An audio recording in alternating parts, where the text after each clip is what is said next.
Shall we get going?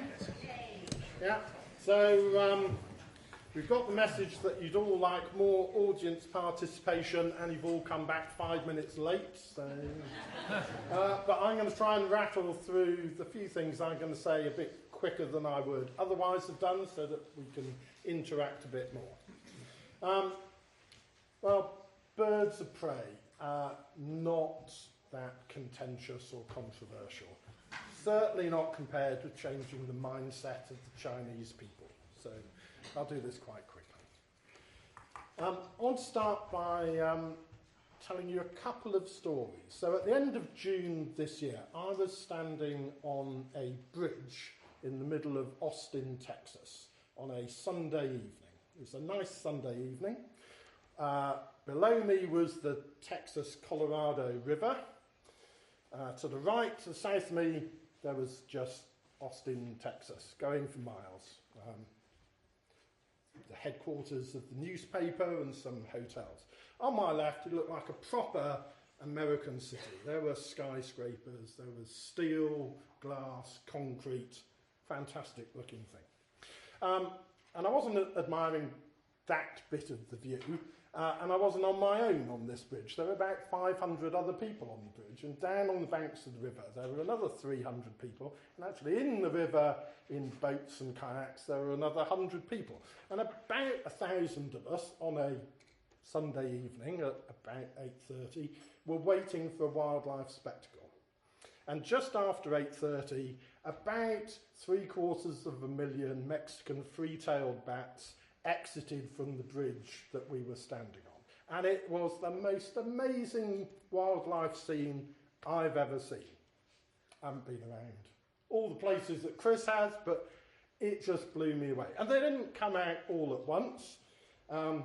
This smoke stream of individual bats, but it looked like a plume of smoke, came out from 15 feet under my feet and headed down the river, over the trees, and you could see, it looked like a plume of smoke, going into the distance, a mile that you could see, and this plume of smoke was against the skyscrapers in the distance. And then another one came out, a bit further over there, and another one. Just fantastic, just amazing. And after a while, and I don't think many people noticed this, from the left-hand side, from the skyscrapers, a peregrine falcon came out, flew across the river and grabbed a bat. Rather casually, I thought, just grabbed it. And the bats took this quite casually too.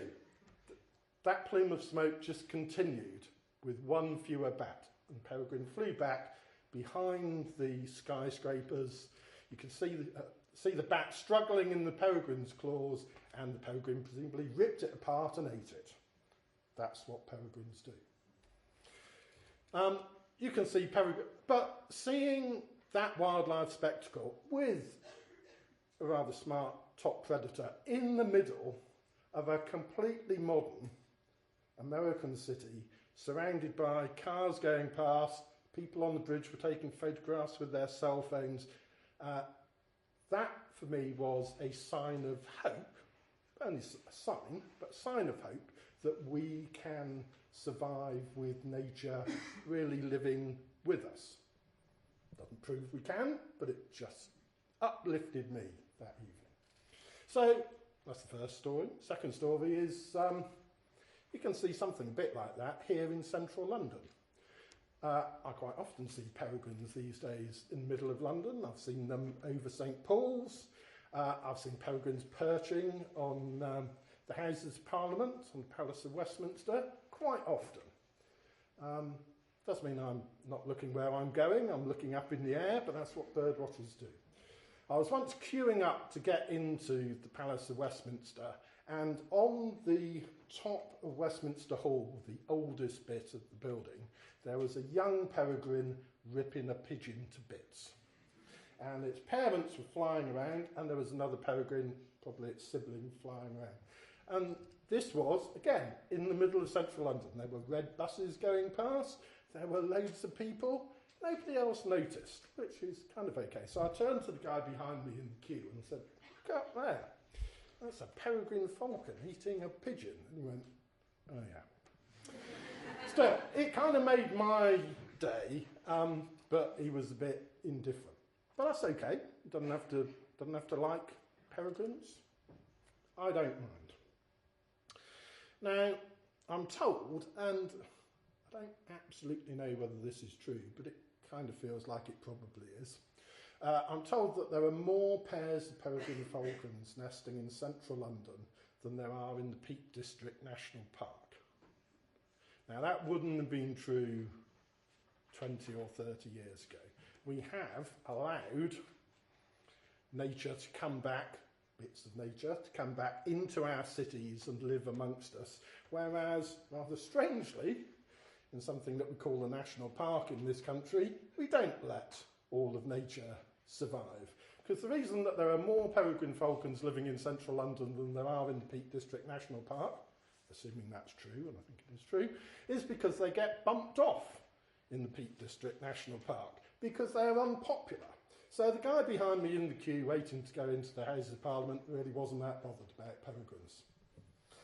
And maybe if I'd nudged him a bit more, he would have felt quite good about the peregrine because it was eating a pigeon, but he really wasn't that bothered.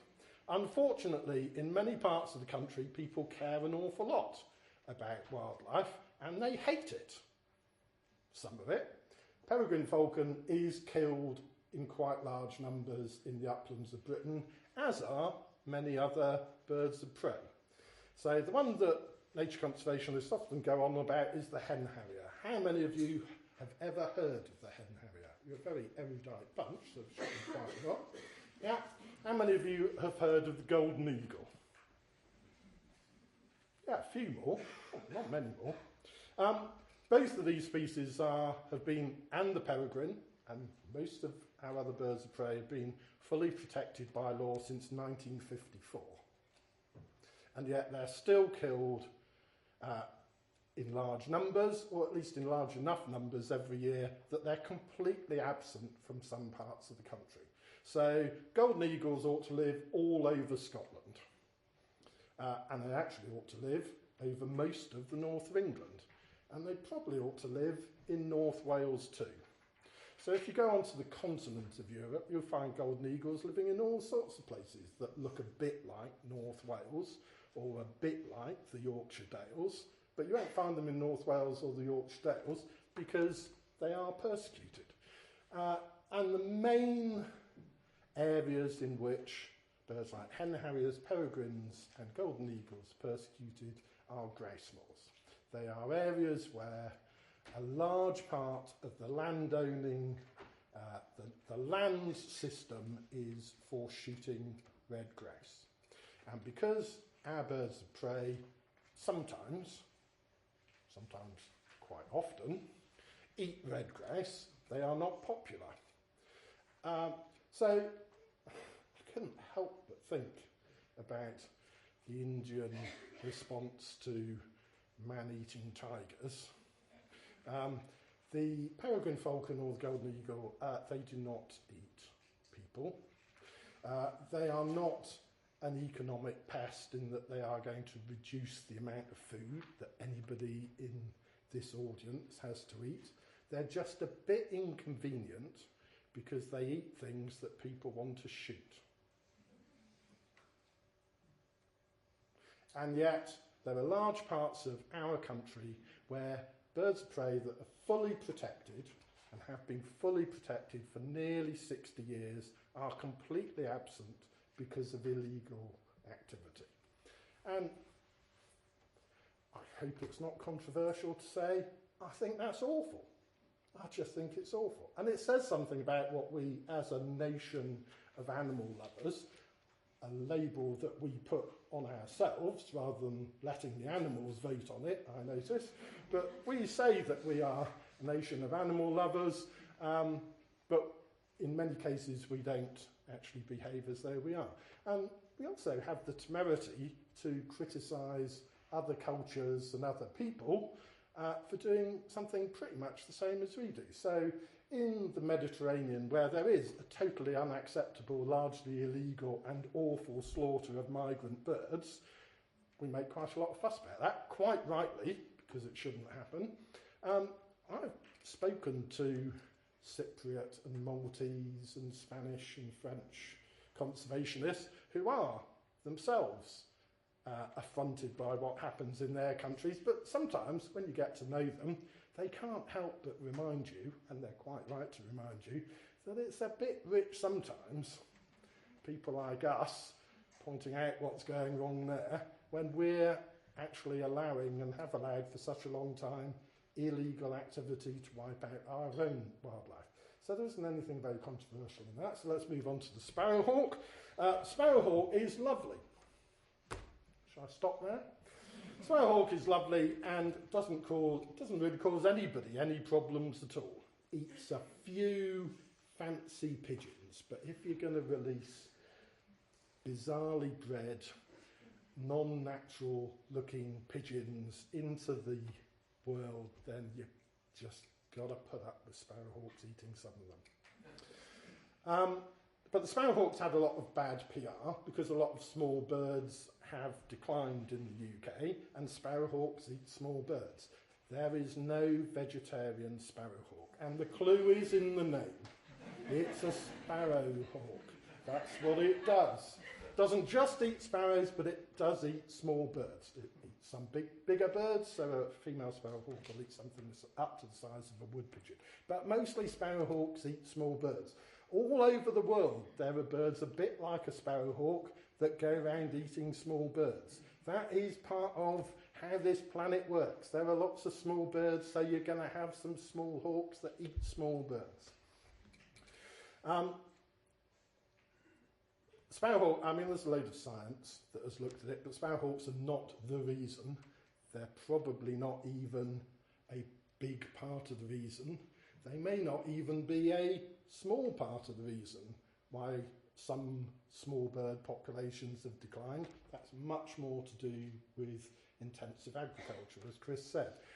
But if you like birds, which we all do, despite the fact that we let people kill golden eagles, hen harriers and peregrines in our country, if you like birds, then when you see a sparrowhawk ripping apart a blue tit on your garden lawn, or a sparrow, or a blackbird, some people get upset. I get quite excited, actually.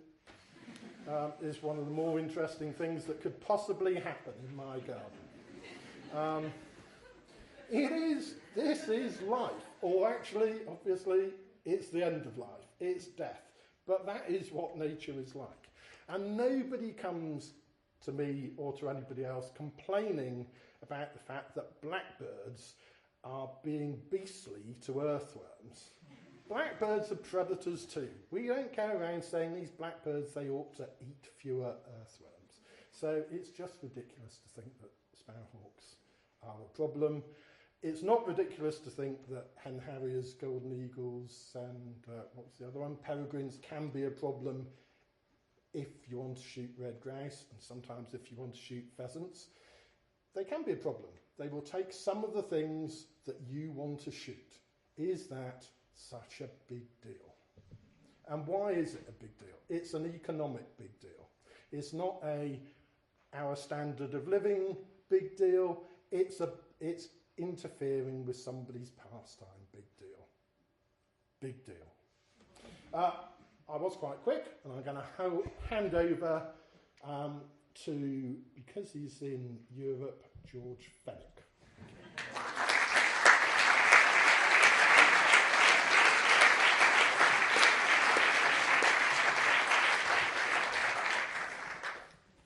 Thank you.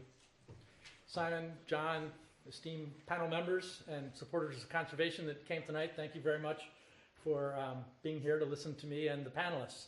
Before I begin to talk about the subject that I know you've all come to hear about, cats, it was suggested to me that we become more interactive, as was said a minute ago, and I just thought I'd ask one question of the audience, and this is having to do with the discussion we had after the first two panelists, and I didn't say anything, but now I want to, but I'm going to have you tell me what to say.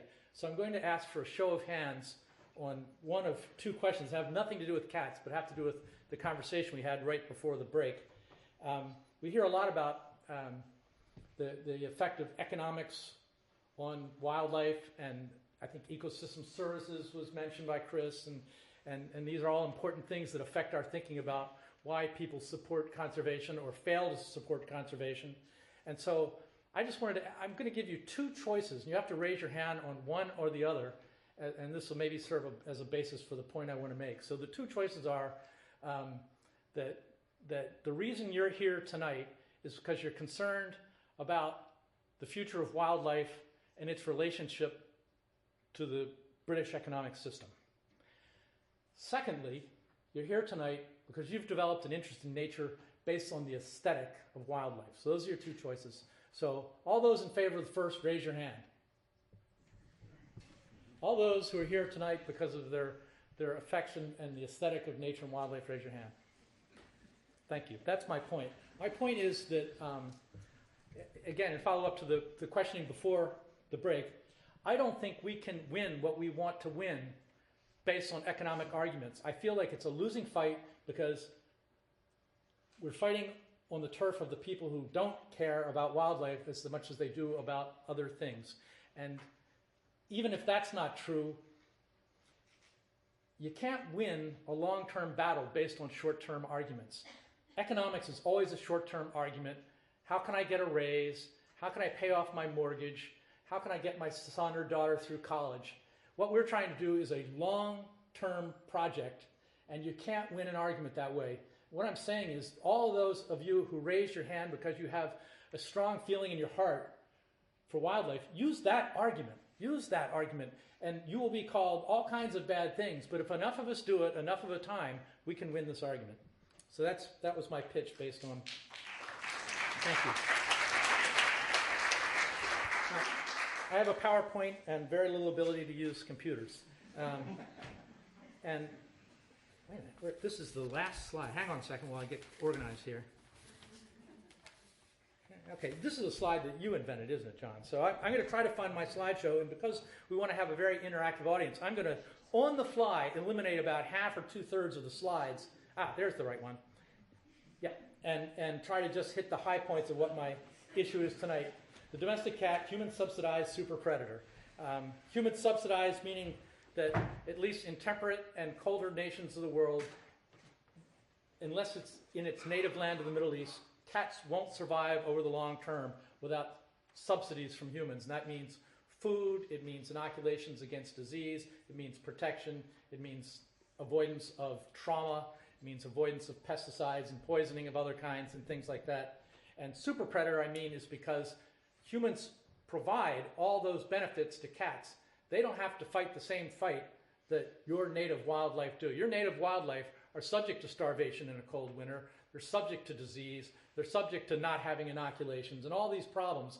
And so cats running loose outside have a terrific advantage over all other native wildlife. And that's what I object to the most. But moving on. Oh, look what I've done. What is it? That's your kitty cam. Oh, this is a kitty cam. It got sent. I didn't put this in, but this is the kitty cam. It's a project run out of the University of Georgia. I actually ran into the lady who did this project last year. They put little tiny cameras on cats to see what they really did, since so much of what we think cats do and don't do is subjective. So she put cameras on cats. Pretty interesting idea. And she found out they do, in fact, go after wildlife. I can't give you the numbers. I wasn't prepared to give you the data behind this, but I can tell you that we're subsidizing future research on this to really get to the bottom of the issue of cats and wildlife. And I don't, this doesn't seem to be helping too much, does it? Skip it, yeah. So all I got to do is figure out how to get out of here and get to the next place. Here we go. Oh, I'm going to skip that slide, skip this slide, and go to this one. Actually, it missed a slide. Daggone it. You can go backwards. It can. No, it's for some reason it doesn't like that slide. So I'll just go ahead with this one. I'm thinking about cats in the context of themselves, humans, and wildlife, small wildlife. In this case, we're talking about just birds, and you can see the data there. 33 extinctions globally caused and documented as being at the claws and teeth of cats. Also, a lot of mammals, reptiles, amphibians. cat behavior myths. The one I hear the most is, my cat doesn't kill. It's not true. Your cat does kill if it's outdoors. There was a study in Wichita, Kansas, in which 42 cats were tracked for 11 months, and every waking moment of the day and night, and they found out that of those 42 cats, 42 killed birds. The leader abolished another myth of cats. It was declawed. So declawed cats kill birds just as much as ones that have their claws. They kill with their teeth. Another myth that's being purported in the United States, and I should say that what I know is mainly about the United States. So use this as a cautionary tale for what I fear may be coming to the United Kingdom soon. Right now, an organization supporting free-roaming cats and the practice of trap, neuter, release, which I can get into in a moment, are now claiming that cats are a natural part of the environment. Well, everyone in this room probably knows how ridiculous that statement is, and yet, if you have enough uninformed, ill-educated people, something like that can actually take hold, and it is in the United States. Cautionary tale. Think about that. Moving on to some other slides. Skip that one. Go to this one, which really didn't work because red doesn't show on this. This is an estimate of the kill of birds by a study that was just completed this year by cats in the United States, and it goes from about, I think, 1.4 to 3.7 billion, not million, billion birds per year. So let's just say, as Alley Cat Allies, our friends on the other side do, that the science is way off. What if it's only 1/15 of the lower end? Are we okay with merely 100 million birds being killed a year by cats? And if you could see this whole slide, you'd see that above the picture, above the bar that says low, there was a little red symbol of in the shape of China. And then in the median, and that's because that number reflects the population, the human population of China. And at the median population, they had the little red symbol of China plus 2 of the United States. And at the high end, the number of birds kills is equivalent to the population of China, twice the United States, and 3 times that of India. Just get perspective on what the nature and the scale of this issue is while I try to make this thing work. Oh, look what popped up. That's amazing. Pretty cool. I told you at the beginning I can't do these things. This is a schematic that gives you a general sense of what's going on in the United States, except for the 4 billion is inaccurate. That's a mistake. It's more like 10 to 12 billion birds in the United States, and here's what happens over the course of the year. About 40%, as you can see, are in the blue on the left-hand side of this pie chart. They make it to the next year. Birds in the United States, very roughly, and don't hold me to this because it's an approximation, a pair of birds brings off 3 young. So to come back the next year, for a pair of birds to survive, meaning you have a stable population, it means 3 out of those 5 birds, the 2 parents and the 3 young, 2 have to return next year after migrating south and coming back north each year to keep the population stable. The point of this is you can see that something a little less than a quarter of birds in the United States are thought to die natural deaths, and this all comes from data I can show you to back this up. Something a little less than that for collisions with buildings and glass, and I'd love to talk with you about that, but we don't have time. But take a look at outdoor cats. It's an astounding number of animals. I should stop here because I forgot to tell you the story in the beginning. When I started American Bird Conservancy 19 years ago, one of the first things I did was come to the UK, and I talked to the head of RSPB then, Barbara Young, and I said, Barbara, I'm casting about for a way to get a bird conservation organization going in the United States, and I'm thinking of ideas of new niches that we could get into because the United States is loaded with conservation groups, and how can we find some new niches that'll get some traction and we can start doing some good? And what about cats, said I. Barbara Young said, 1 in 3 British households has cats. I wouldn't touch it with a stick. And I think John Burton may have said something along those lines at one time too. So let me get on now to trap, neuter, release. If you don't know, I'll just describe it in brief. In the United States, the animal welfare movement, which is a great movement, although occasionally misguided, has increasingly hated the idea of anything dying. And as a result, there's 4,500 shelters in the United States. 15, 20 years ago, those shelters all euthanized cats because they had more than they could manage and get adopted out.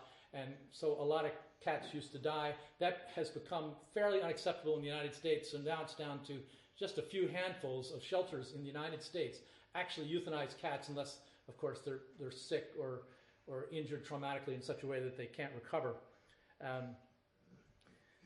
what's replaced is trap, neuter, release, because people can't stand the idea of these human-subsidized super predators being euthanized.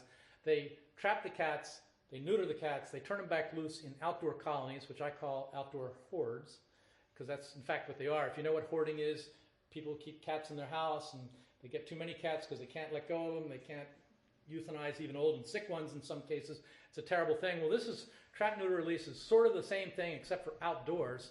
And the reason why it's so much worse is because outdoors, cats kill a lot of birds. That's what trap, neuter, release is. Now, in the United States, those cat colonies, some are managed well, but the great majority are managed little or not at all. Somebody with great passion for birds starts a colony with 6 or 8 cats. The colony grows, it becomes expensive, or they don't have time to manage it, and you have essentially a colony of free-roaming cats that aren't being subsidized anymore by humans, and they're starving and suffering. Just to give you an idea of how much this has taken off in the United States, Mark mentioned the city of Austin, where he saw a great bat colony. That city now has 500 trap, neuter, release colonies within the boundaries of the city. That's what's happening in the United States. Cautionary tale for you. Skip that one. That one I didn't even know was in there. In fact, I didn't put it in there. I feel like somebody's. I can't get to the ones I want to get to, so I don't know how that happened. But that's good because it'll make my talk shorter, won't it? Don't want that one. Don't want that. This is Lake County, Illinois. This is just north of Chicago, and those little black smudges you see are feral cat colonies that have gone up in the last 3 or 4 years. So if you don't think this is an exploding problem in the United States, the average cat colony size is 12 to 27 animals. Let me tell you the main myth about trap, neuter, release is the cat side of the equation really believes this is going to reduce the cat problem over time because, after all, they're neutered. They can't breed. What's wrong with that theory? What's wrong with that theory is that these colonies are, number one, they're making feral, free-roaming cats much more acceptable in society, so people are letting their cats outside or abandoning them more readily. And in particular, cat colonies attract people. So if you live near a United States military base, and God knows we have military bases, and you're getting shipped out every 2 years, what do you do with your cat when you're going to Iraq, Iran, or Afghanistan, or wherever we're trying to beat up on this week? You go dump your cat at the local cat colony, and that makes these colonies continue and persist over time. So it is an increasing and perfidious problem. See if I can move on to some more things successfully. I'll skip that. Keeping cats indoors is better for people for a whole lot of reasons.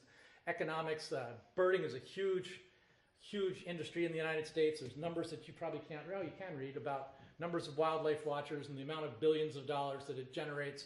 And people say, well, cats don't really affect that. But in fact, cats cause local extinctions. There used to be California quail in Golden Gate Park in San Francisco. No more, cats being the reason.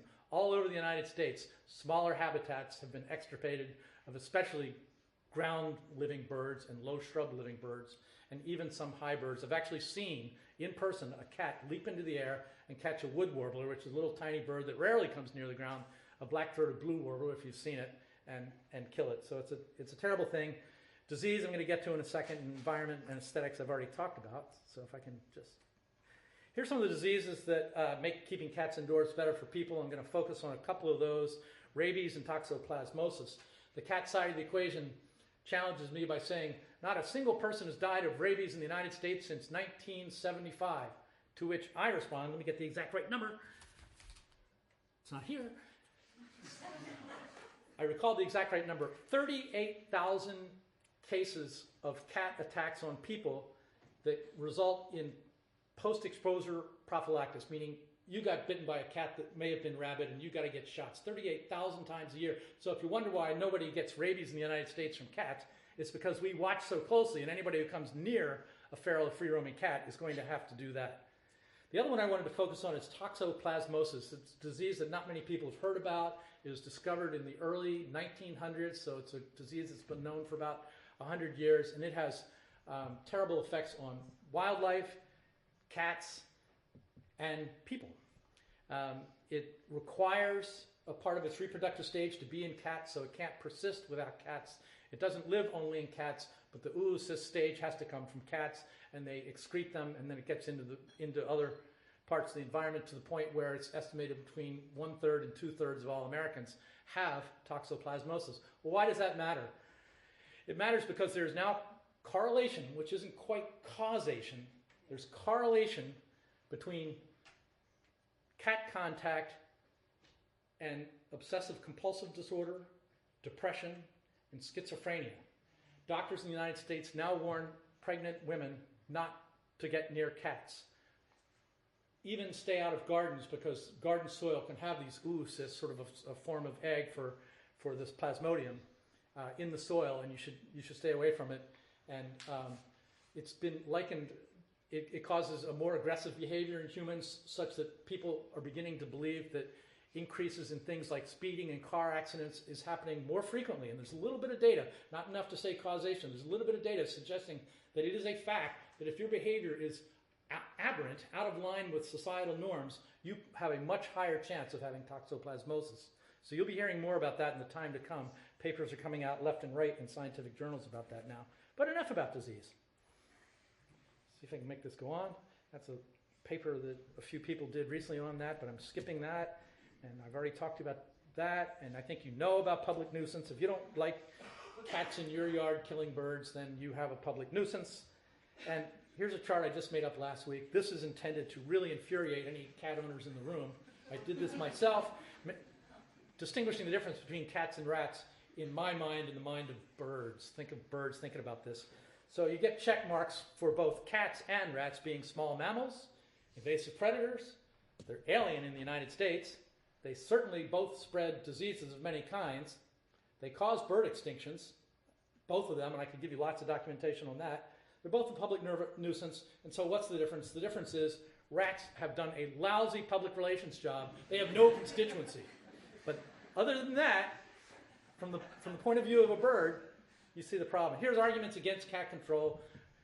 I always get, my cat doesn't kill birds. Yeah, your cat's different than every other cat. It's not genetically programmed somehow. It missed that. Bird science is flawed. We get this every single time we come out with a new paper showing the scale of the problem. We get the bird science is flawed. We have yet to see the first paper coming out saying that cats don't have any effect on birds. And while we don't have any documentation except for 33 extinctions of population level effects, at least in the continental United States, local extinctions abound and they're getting worse and worse. The something else is worse argument. I'll just explain what that means. And I get this a lot as well. Something else is worse means that, oh yeah, cats kill birds, but habitat loss is the problem, so why are you wasting your time on this? Or collisions with buildings is worse, so why are you wasting your time with that? I can see I'm really running on. I'm near the end. To me, that's exactly akin to saying, well, heart disease kills more people than cancer, so why waste your time on cancer? Why would we invest in research on cancer and trying to get a cure? Because heart disease is worse. And of course, I and the other people who don't like free-roaming cats, and by the way, Simon, you got it wrong. I don't hate cats. I just don't like them outside. I like indoor cats. But we all get the argument that we're all demons. And because I cut through the slides very quickly, I've probably had a pretty choppy talk. But let's stop this if we can. Let's not let it spread into the United Kingdom. Thank you very much. Oh, and next I have to introduce Celia, our last esteemed speaker tonight. Thank you very much.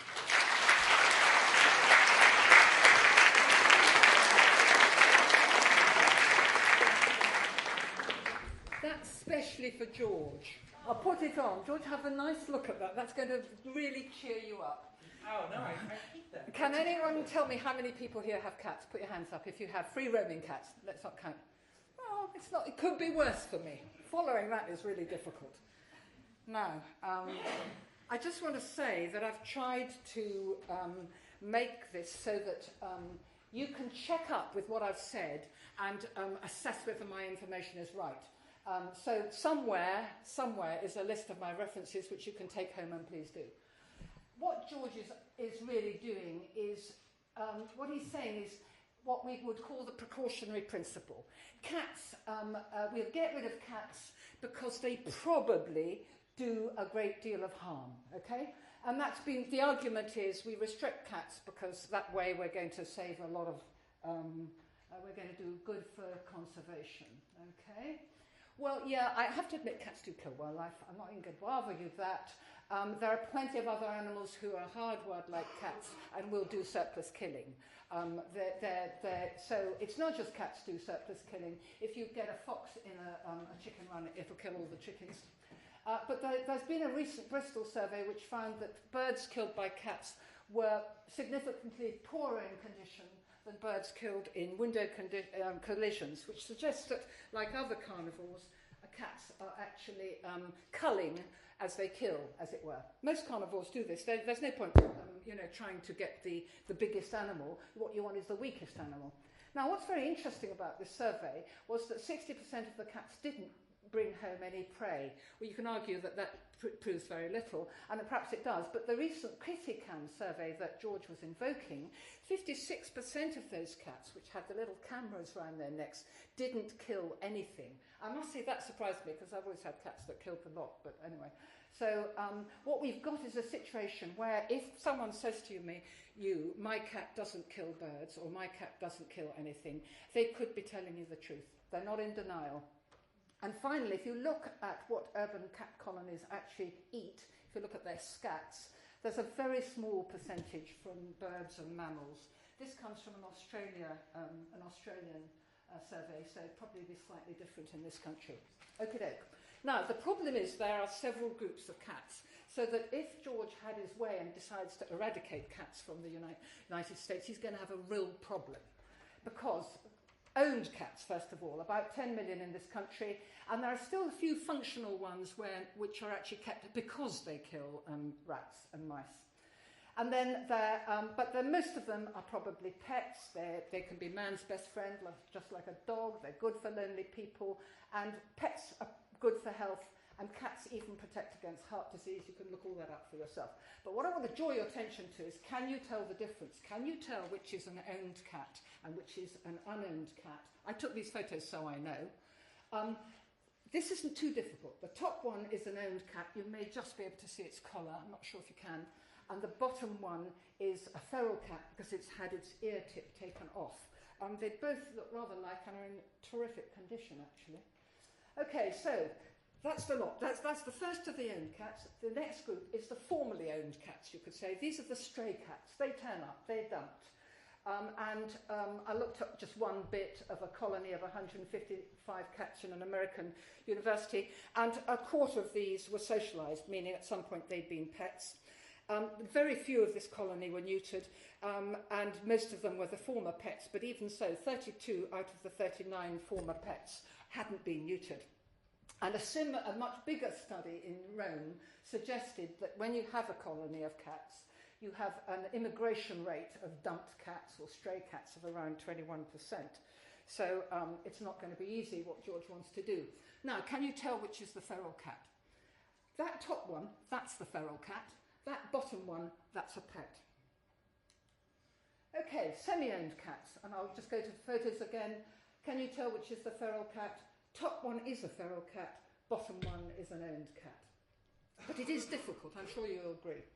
Okay, so you think these unowned cats don't have owners, but they often do. A very large proportion of residents will feed or look after unowned cats, and they have kind of good feelings about it, and they care about their welfare.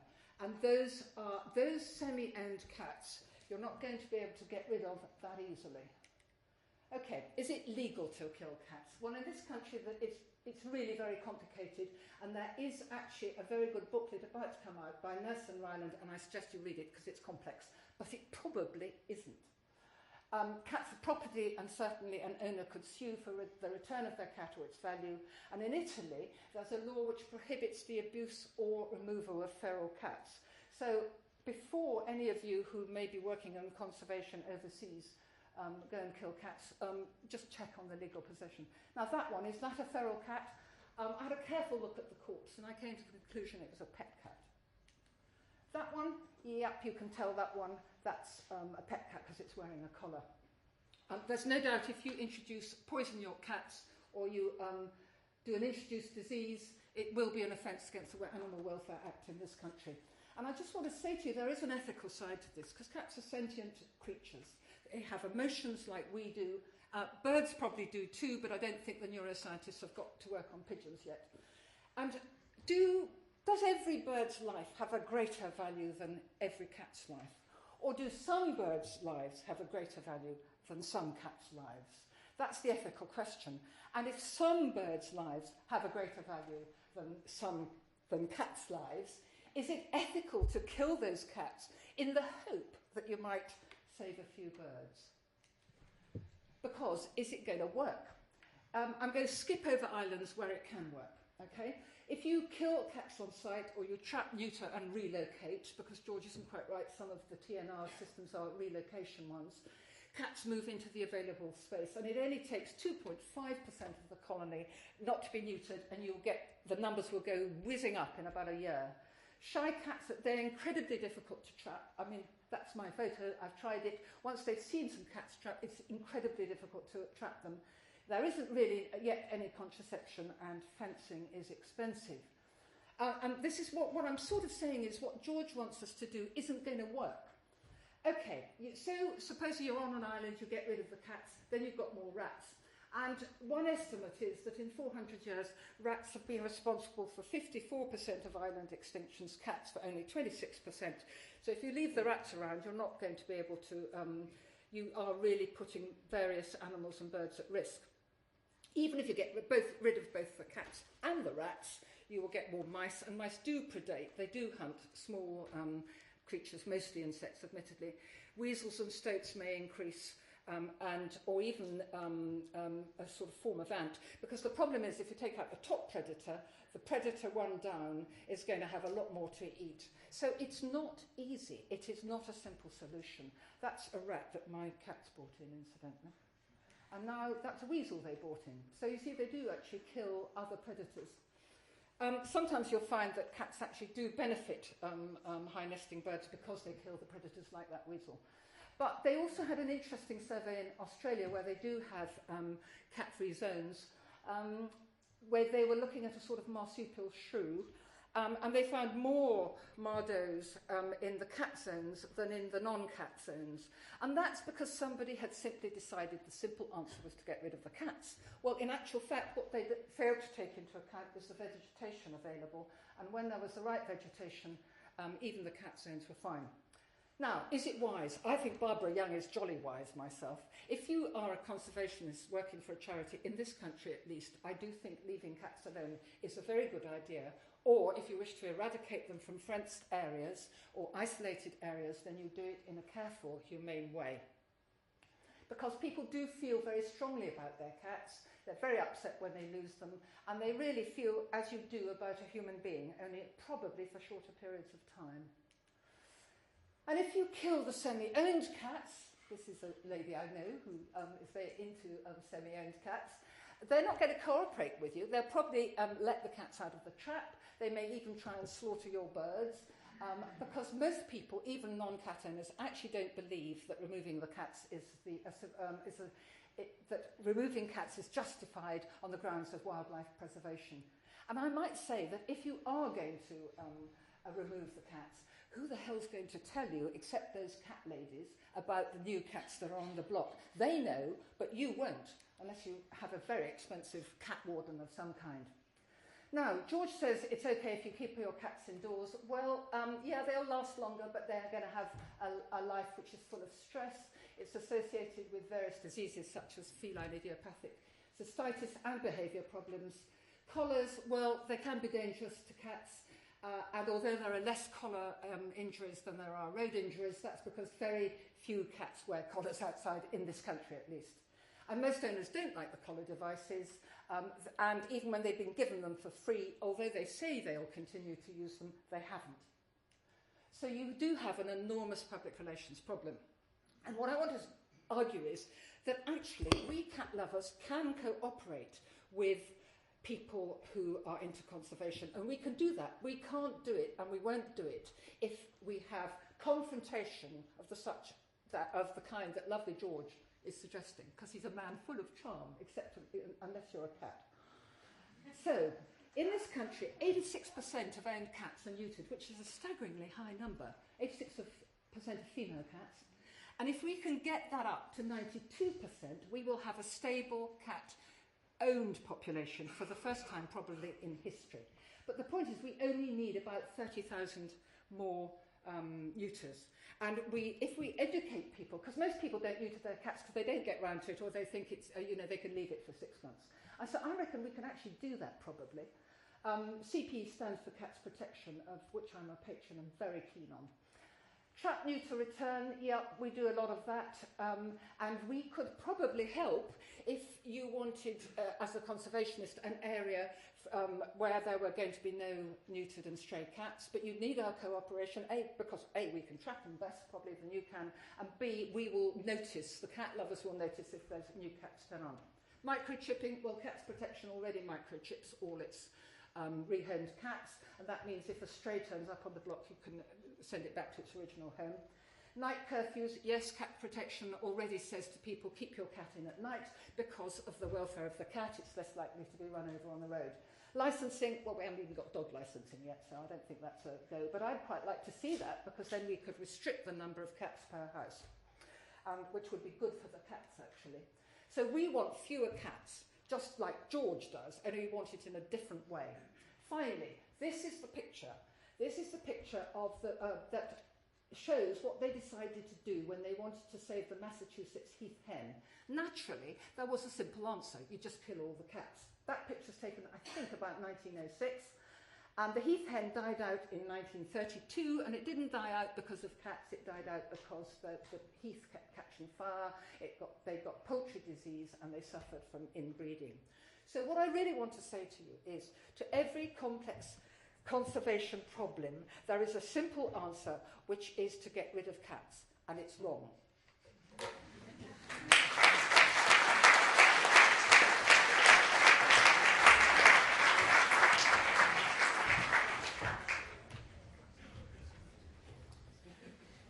Thank you very much, George and Celia, for those compelling adversarial views. It's my job to chair a debate between these two and not contribute. Thanks very much. Right, so what I think we'll do to speed up the process and get more questions going is, firstly, we'll do away with the roving mic. Can I ask you to say your question very loudly so that I can hear it? I'm half deaf. I will then repeat that question so that everyone will be able to hear it. And if we could just answer as quickly as possible. George, I just had one interjection. Since Mark also spoke in the second half of this talk, questions should be allowed to go to him as well. Let's talk about cats.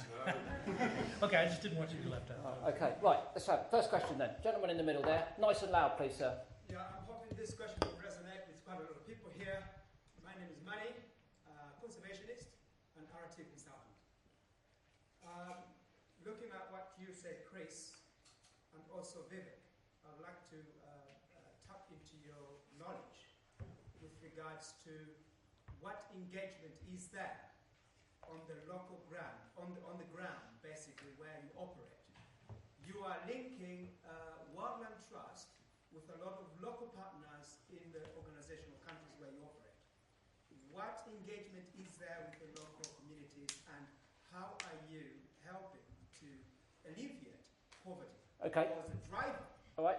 I'm going to stop you there because that's enough for us to answer. Thank you very much. I think that was loud enough. Did everyone hear it? Excellent. John, I'm going to ask you to come to the floor to answer this one. It's a question about World Land Trust. I'll deflect it straight to Vivek. Oh, are you? Okay. We always... Everyone's passing the buck. Go on. I can answer. Okay, Vivek's going to answer. At least in terms of India, I can answer that. As I said, we live with a large number of people in the country, and a lot of them very needy. You cannot do any conservation in India unless you work with the local people. So each and every project of ours is with the people. The mission of Wildlife Trust of India is to protect endangered species and habitats in partnership with local communities. Okay?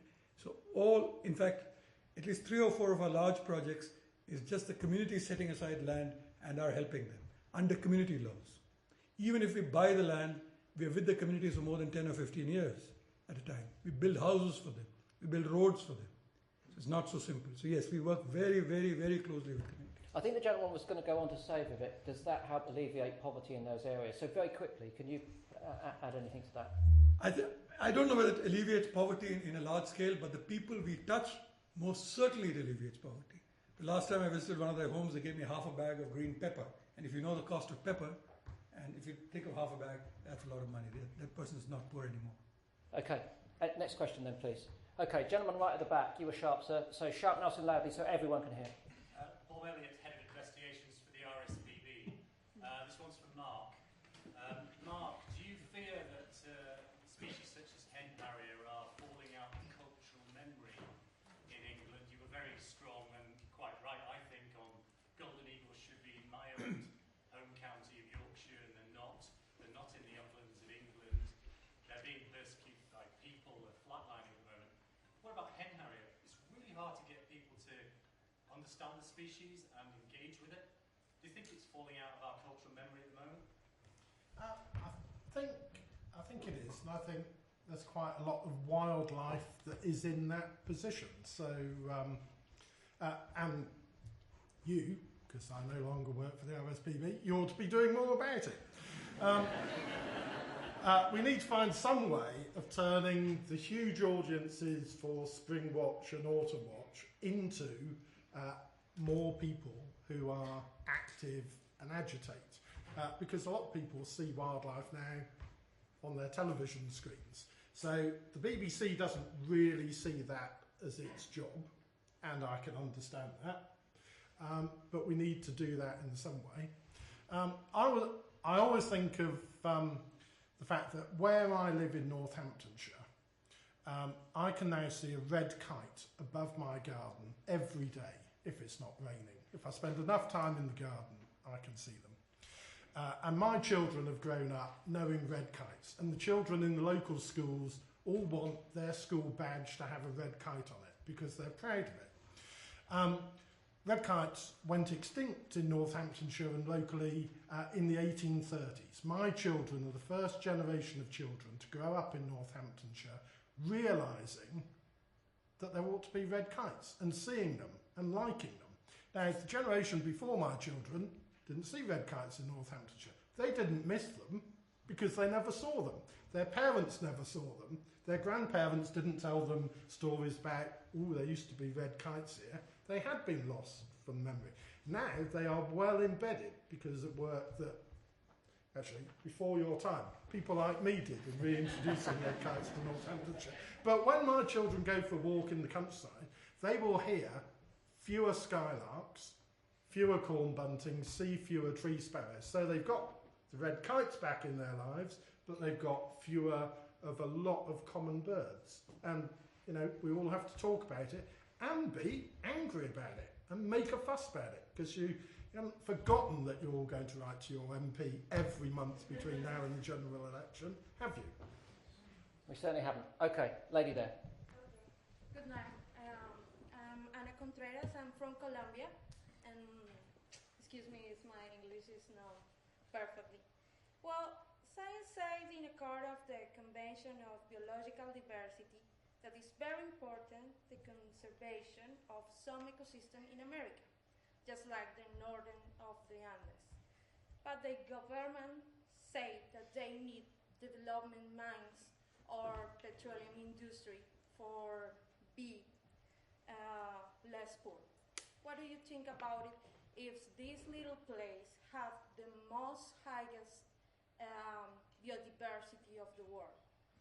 The issue is reduction of poverty versus conservation. What can we do? Okay. Just in case you didn't hear that at the back, the lady was asking about reduction of poverty versus conservation in the most biodiverse region of the earth due to impact of petrochemical industries, potentially impact. Vivek, I'm going to pass this one over to you to start with. Not that that's your corner of the world, but that you live in a highly populated part of the world where you've told us that the population coexists with wildlife and you've got a very healthy economy. That was a brilliant pass, really. I speak no Spanish, lady, so I can't really answer you. India is a peculiar case, and I told you that, because we have that inherent ethic that helps us along.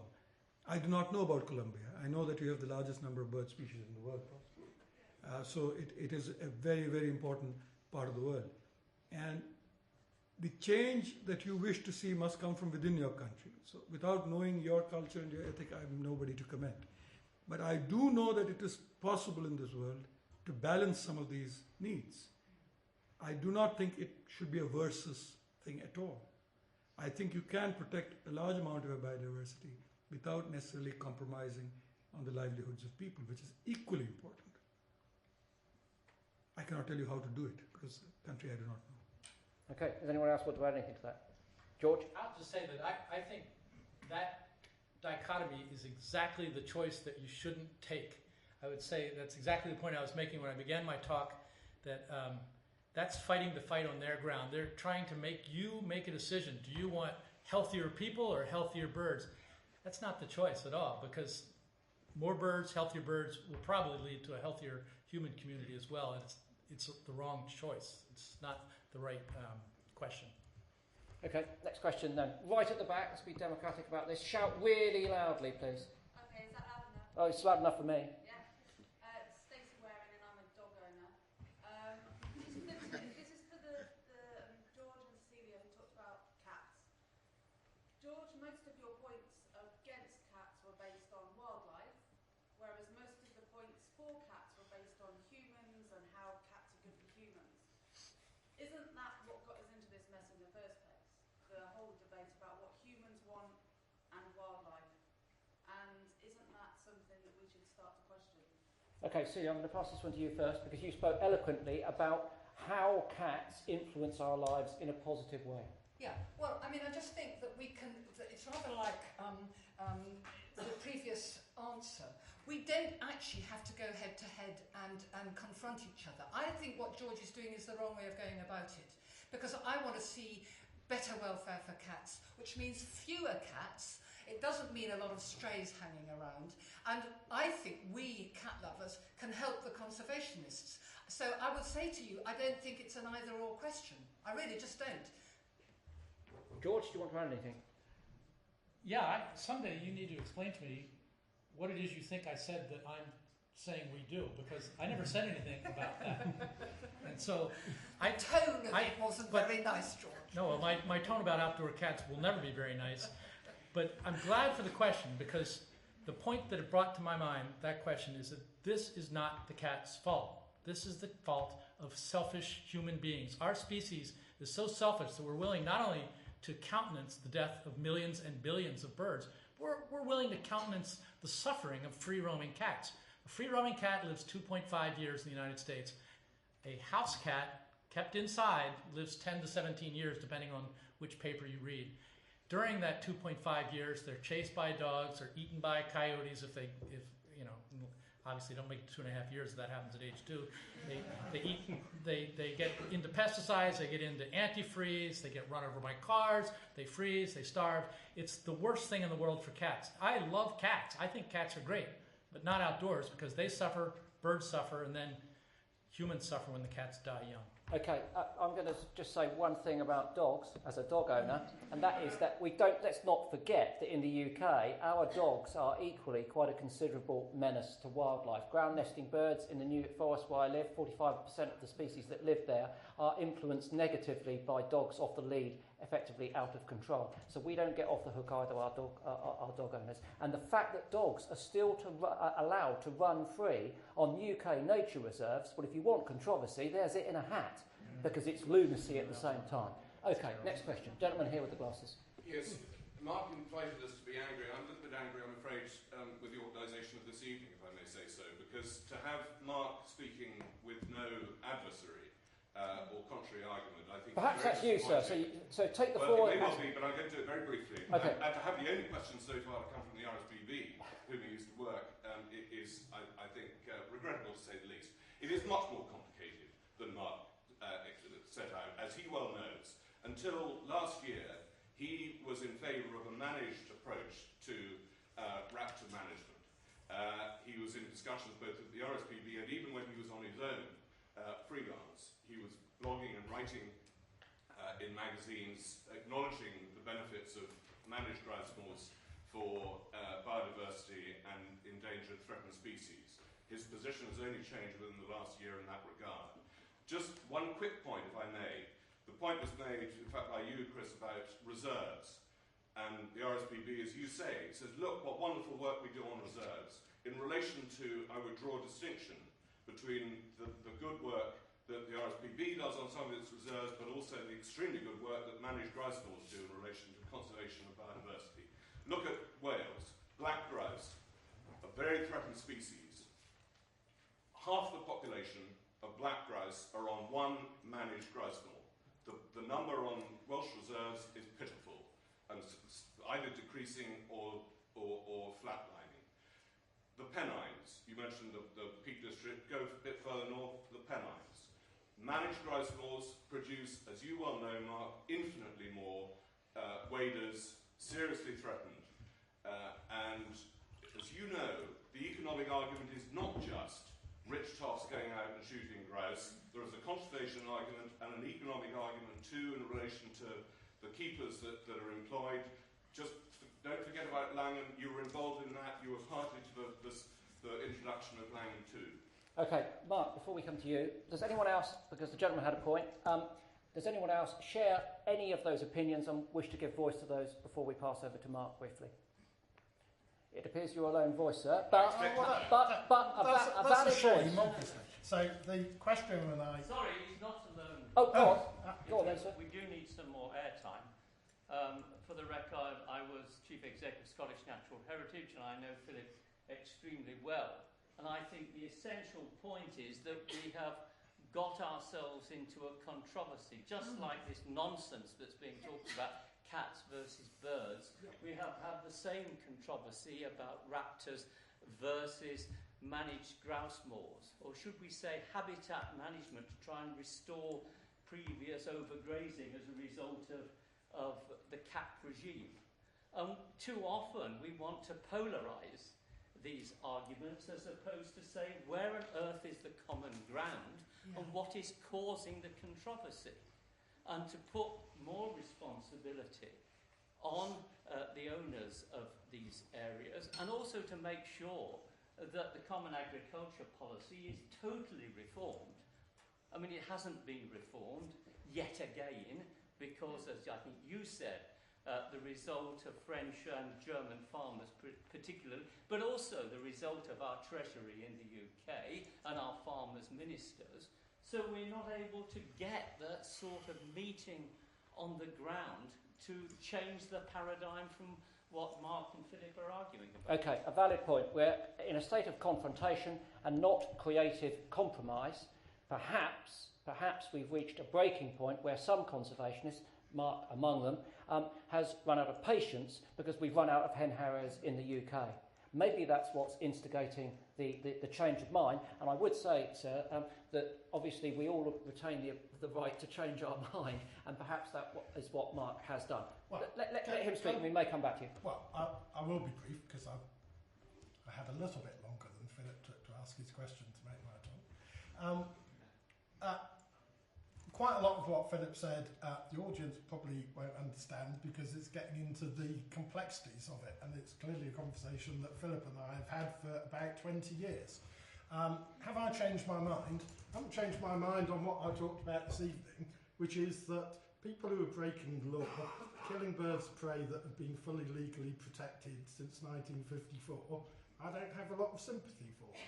I have actually spent about 20 years talking to these people in the way of trying to find common ground, and I think I've actually handed out some potential ways to reach some compromises. But during that period, I've been shown to be a bit foolish, really, because the number of hen harriers in England, not in the UK, the number of hen harriers in England has fallen and fallen and fallen. About 10 years ago, there was a pitiful 15 pairs of hen harriers in England. Last year, there were 2. This doesn't feel like the approach of talking, which an awful lot of it has gone on, has actually produced any results. So if you think I've changed my mind, and I haven't changed my mind on all that much, it's because the constituency, you're a Gracemore owner, is because the constituency that you represent with your question has given no ground at all. There has been no compromise. The killing continues, and at some stage, even the most reasonable of people has to say enough is enough. And I may not be the most reasonable of people, but I'm quite reasonable. And I'm now saying enough is enough. Okay. Now, gentlemen, I can imagine you want to come back there.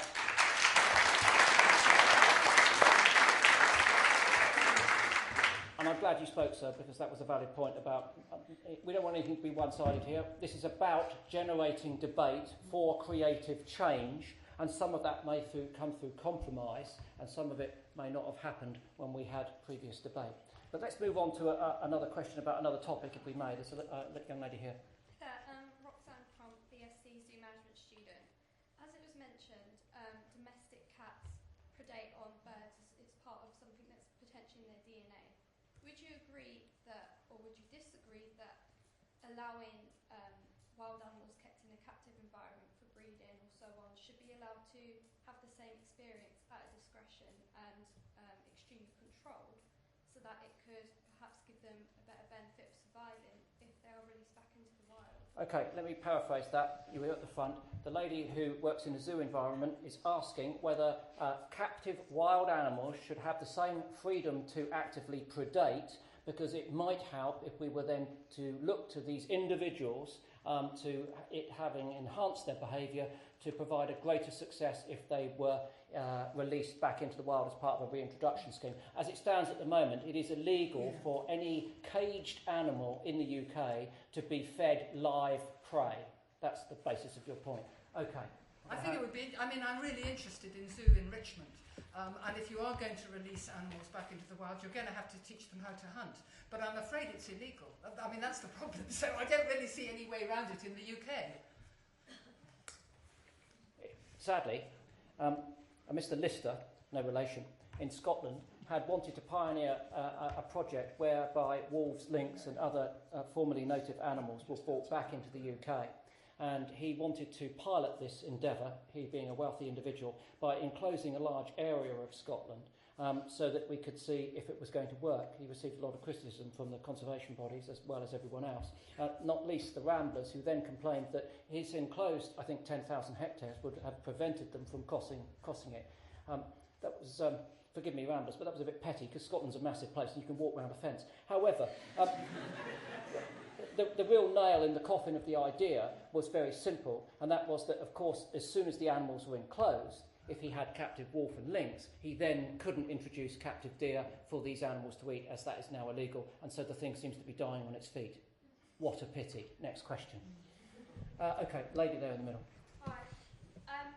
Vivek has talked about the ethos of the people of his nation towards wildlife, and George talked a little bit about the economics of conservation, and Chris, you alluded to future generations and their aspirations towards conservation.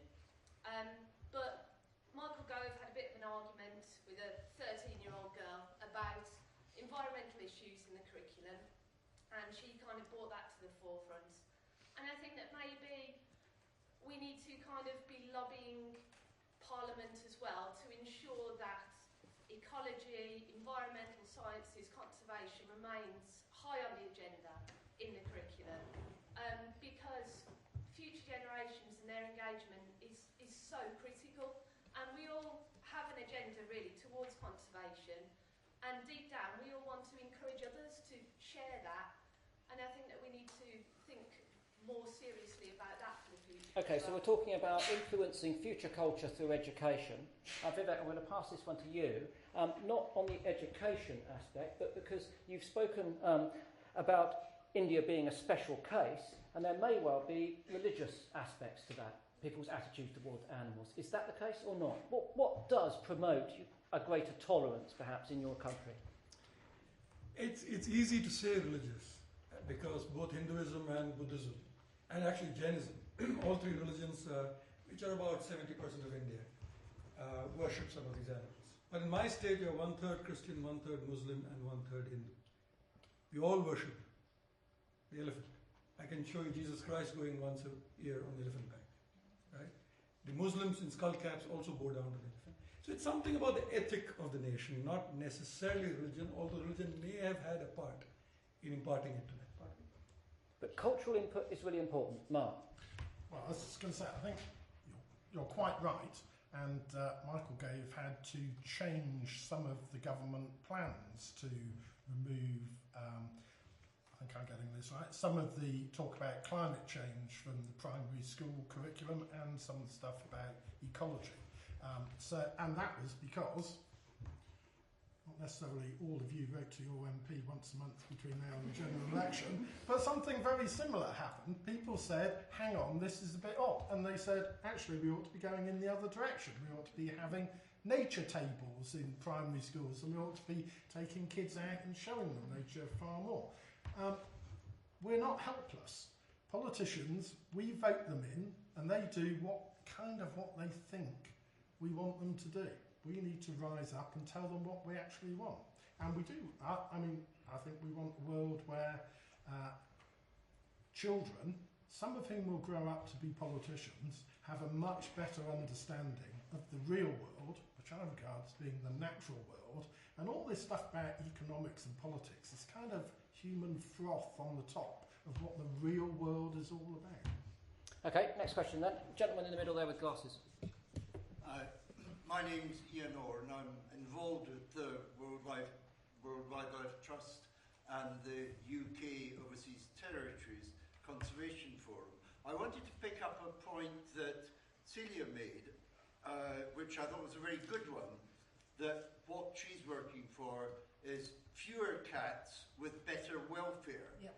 Now, given that the huge problem is the population one, don't we need to develop a positive vision of a better life with a very considerably declining human population? Yeah. Yes.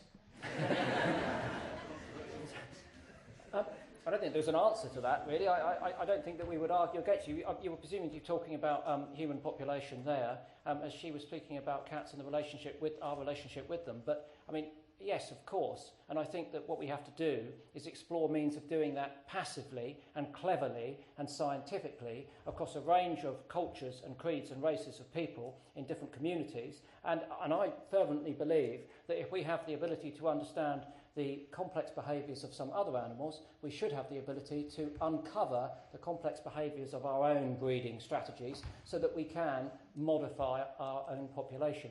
And if we don't do so, then we're doomed. Next question. In the middle there, I'll come back to you, sir. That lady there. Hi. I just wanted to know your views on the culling of other non-native species such as American mink and various species of deer for habitat management, and why that should be considered differently to the culling of cats. Or badgers, perhaps. Okay, Mark, we'll go to you for this one first. Okay.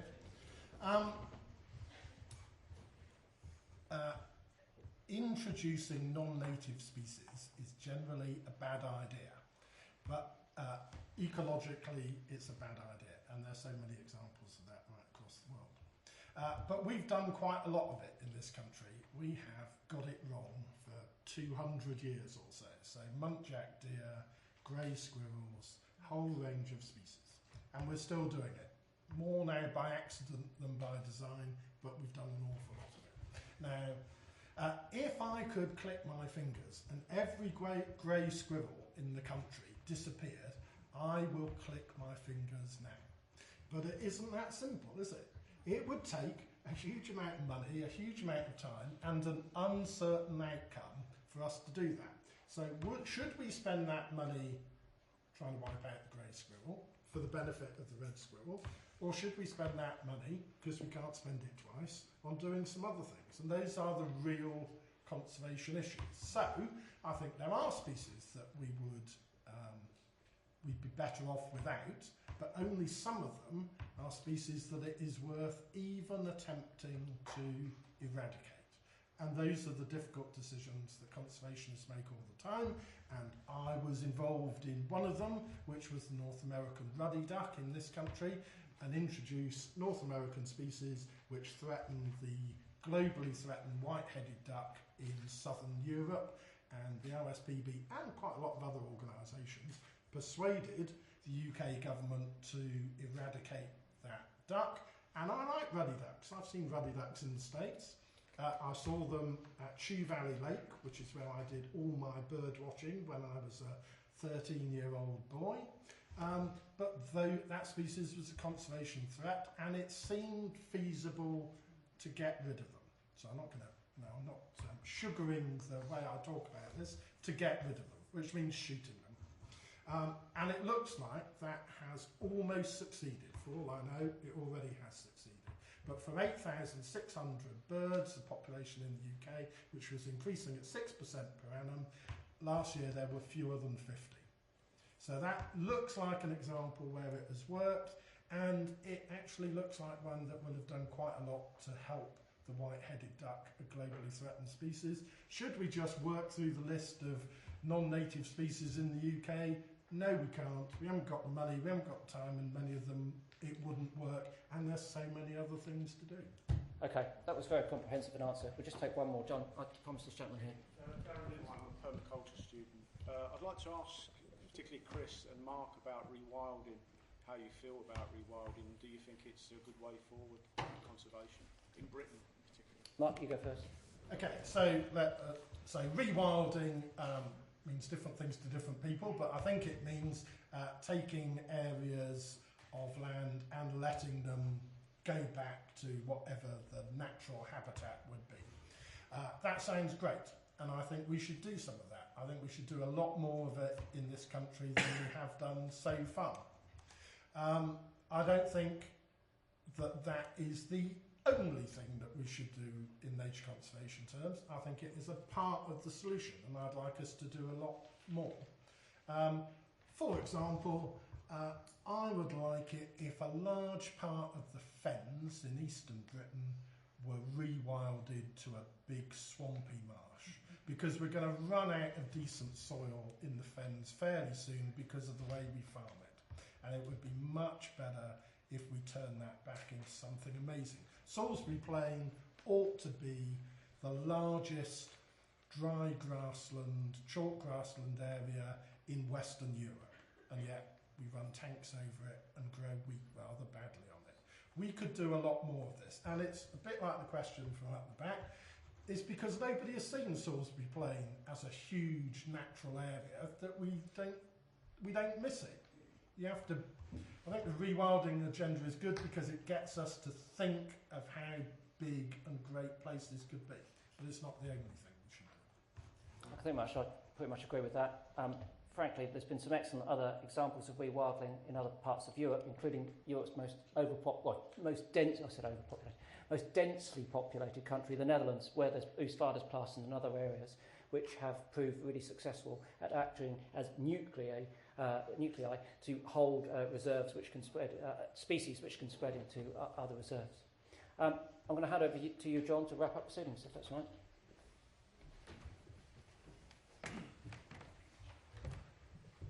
Well, rather than me give an extensive wrapping up and recapitulation of everything that's been said, I thought it better to go on as long as possible with the questions and answers. There are a few things I would like to just emphasise at the end of it all, because I think it is important that people like George and myself, who occasionally criticise us cat haters, we're not cat haters. It's outdoor cats, and I'm married to someone who has the things. I object to cats roaming the countryside. I perfectly happy to have as many cats as you like indoors, and I think the argument about stress can be overstated. But so I think it's very important. A lot of conservationists do like cats, but they don't like them roaming the countryside. Now, I did say earlier, do keep sending emails, tweets, whatever things you do to us, and we'll try and pass them on and try and persuade Mark and Chris and George to respond to, and Vivek to respond to the ones where relevant, and Celia. We'll pass them all on as long as we don't get flooded too much. Not all of them. No. A good section. We're trying to synthesise and say give one answer to 10 questions. Because we would like to include it in the write-up that we're going to do about this meeting. What it's made clear as well is there is a follow-up. We've touched on subjects which need a better treatment. And so the reason the World Land Trust convened this meeting was that we're professional conservationists, and we discuss a lot of these things among ourselves, and we thought it was very important that people realise these are complex issues and they should be discussed in public. They shouldn't be just discussed in boardrooms and in private, and everyone thinks, oh, it's all lovely, as someone mentioned. It isn't all to do with lovely little dormice running around the countryside and otters coming back. Yeah, we're lucky. We've got otters at the bottom of our garden now. It's great, but that's not the problem. I'm more concerned about the fact there are virtually no dung flies in the garden than there are otters at the bottom, because getting back some of these charismatic species is easy. Getting back the things like, I mean, one of the most endangered insects in Britain is the warble fly, probably extinct now. No one's going to miss it. But along with the warble fly, a whole load of other insects have disappeared as well, because the treatment used to get rid of warble flies kills a lot of other things. So I think there's a lot of topics, and we will expand. There's one, I would like to end my part of this, before I ask our Vice Chairman to come up, with a question which has been tweeted to us. The new Chairman of IUCN is Chinese. What message would each of you like to send to the new Chairman of IUCN? Good luck.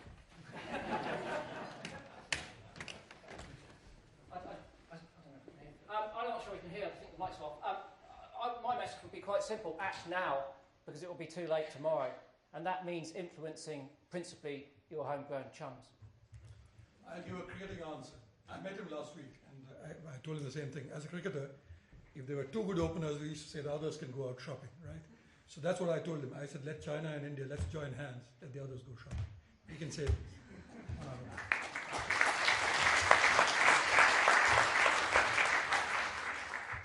Well, just to wrap up, as Vice Chair of the World Land Trust, I'd just like to thank two lots of people. Firstly, I'd like to thank our panellists, who I thought were absolutely fantastic. Many of them have come a long way for this, because they thought it was important to raise these issues, and I'd like to thank them all in the traditional way.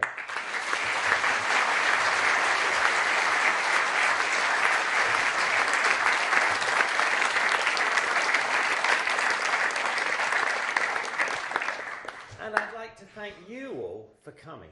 I think you've been a fantastic audience, if that's not the right word, participation. We got the message halfway through that we wanted to see a bit more audience interaction, and I hope it's been better in far as those terms are concerned. But I think you've been absolutely brilliant, and thank you for staying this late. It's been a wonderful evening, and made by the fact that there's so many of you here. So thank you all very much for coming.